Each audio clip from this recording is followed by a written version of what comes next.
Kita makan.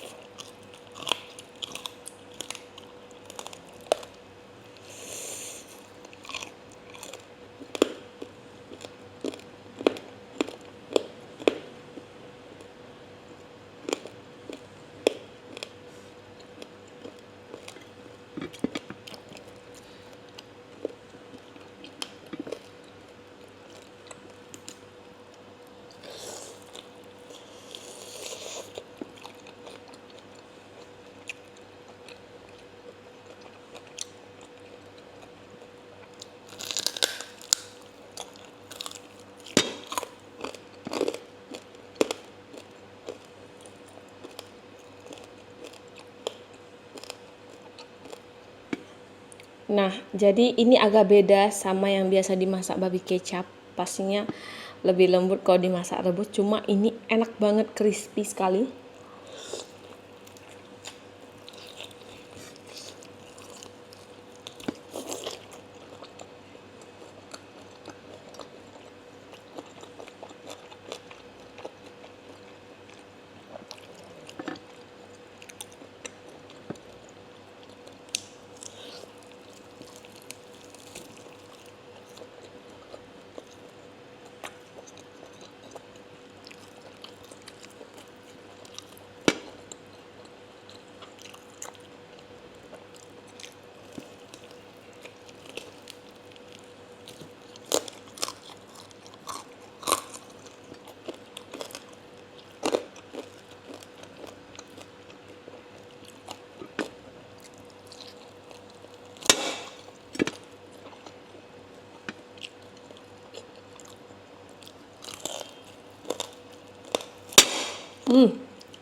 Kayaknya kita mau ganti piring ini.